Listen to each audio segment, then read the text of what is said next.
Assalamualaikum warahmatullahi wabarakatuh. Bismillahirrahmanirrahim. Alhamdulillahirabbil alamin. Allahumma shalli wa sallim wa barik ala Muhammad wa ala ali Muhammad. Jamaah yang dimuliakan Allah, setelah pada edisi sebelumnya kami sampaikan sunnah-sunnah puasa Ramadan, maka pada episode yang keempat ini akan kami sampaikan pembatal-pembatal puasa. Jamaah yang dimuliakan Allah, ada beberapa pembatal-pembatal puasa yang harus kita hindari. Di antaranya apa yang dikatakan oleh Syekhul Islam Ibnu Taimiyah ketika beliau berkata, telah diketahui bersama bahwa dalil dan ijma menetapkan bahwa makan, minum, jima, dan haid membatalkan puasa.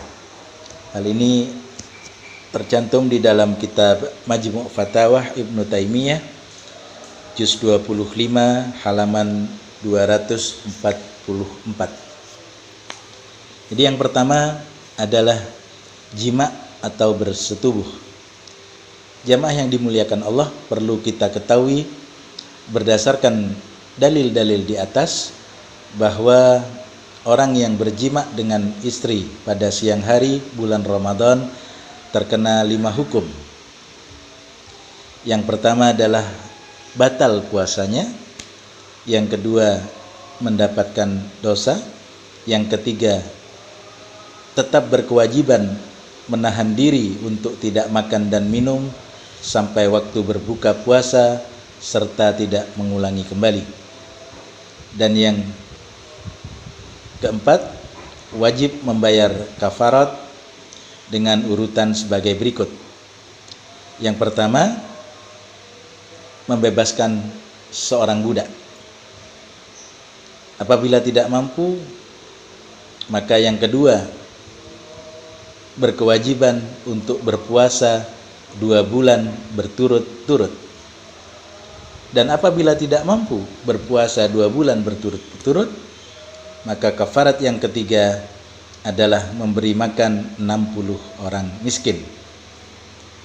Dan orang yang berjima di siang hari bulan Ramadan tetap berkewajiban untuk mengqadha puasanya pada hari yang lain.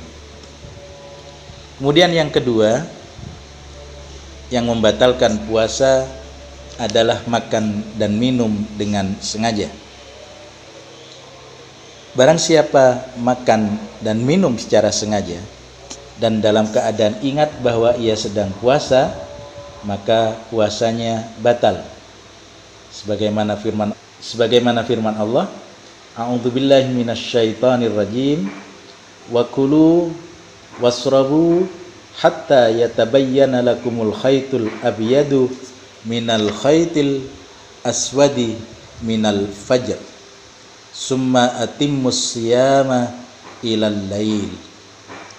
Dan makan minumlah hingga terang bagimu benang putih dari benang hitam, yaitu fajar, kemudian sempurnakanlah puasa itu sampai datangnya malam. Surah Al-Baqarah ayat yang ke-187. Jamaah yang dimuliakan Allah, para ulama telah sepakat bahwa makan dan minum membatalkan puasa. Adapun apabila kita makan dan minum karena lupa, maka puasanya tetap sah dan tidak berkurang sedikit pun. Tidak pula ada dosa dan tidak perlu mengqadha, juga tidak ada kafarat.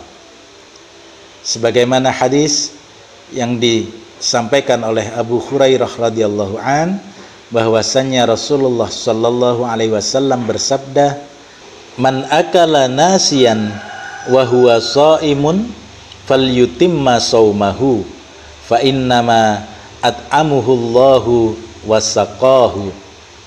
Barang siapa makan dan minum karena lupa sedang dia berpuasa, maka hendaknya dia menyempurnakan puasanya, karena sesungguhnya Allah telah memberinya makan dan minum.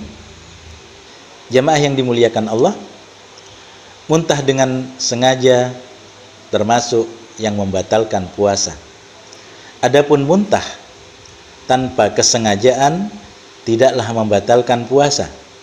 Puasanya tetap sah, tidak ada qadha dan tidak pula ada kafarat akibat muntah yang tidak sengaja ini. Sebagaimana yang disampaikan oleh Abu Hurairah radhiyallahu an, Rasulullah sallallahu alaihi wasallam bersabda, "Man dara'ahu qai'un wa huwa sha'imun falaysa alaihi qada'un wa in istaqa'a falyaqdi." Barang siapa muntah tanpa sengaja sedang ia berpuasa, maka tidak ada qada baginya. Dan barang siapa muntah dengan sengaja ketika sedang berpuasa, maka hendaklah ia mengganti puasanya. Hadis diriwayatkan oleh Abu Dawud, At-Tirmidzi, Ibnu Majah dan Imam Ahmad serta Al-Hakim, dan disahihkan oleh Syekh Albani di dalam Al-Irwa halaman 923. Jadi hadis ini menunjukkan bahwa orang yang berpuasa apabila ia muntah dengan sengaja, maka puasanya batal. Inilah pendapat mayoritas ulama. Dan hikmahnya adalah karena muntah dengan sengaja akan melemahkan dan membahayakan kondisi badan. Adapun jika muntahnya tidak sengaja, keluar tanpa kehendak kita, maka puasanya tetap sah, tidak perlu mengqadha. Al-Imam Al-Khattabi berkata, "Saya tidak mengetahui ada perselisihan di kalangan ahli ilmu dalam masalah ini, yaitu dalam masalah muntah yang tidak sengaja." Jamaah yang dimuliakan Allah, yang membatalkan puasa yang keempat adalah keluarnya darah haid dan nifas. Jadi barang siapa wanita yang haid atau nifas, walaupun hanya sedetik dari akhir siang hari atau awalnya, maka puasanya batal. Dan dia wajib mengganti hari tersebut dengan puasa pada hari yang lain berdasarkan kesepakatan para ulama. Dan Al-Imam Ibnu Abdul Bar berkata, ini merupakan ijma atau kesepakatan bahwa wanita haid tidak puasa ketika masa haidnya. Dia harus mengganti puasanya dan tidak mengganti sholatnya. Dan tidak ada perselisihan tentang hal itu. Alhamdulillah. Dan apa yang menjadi kesepakatan ulama, maka itu adalah kebenaran. Kemudian yang membatalkan puasa yang kelima adalah segala sesuatu yang semakna dengan makan dan minum, seperti menggunakan cairan infus yang berfungsi untuk menggantikan makan dan minum. Maka hal seperti ini termasuk yang membatalkan puasa. Demikian pula yang termasuk dalam kategori minum adalah merokok. Jadi barang siapa merokok dalam keadaan puasa, maka puasanya batal, karena merokok dikiaskan termasuk minuman.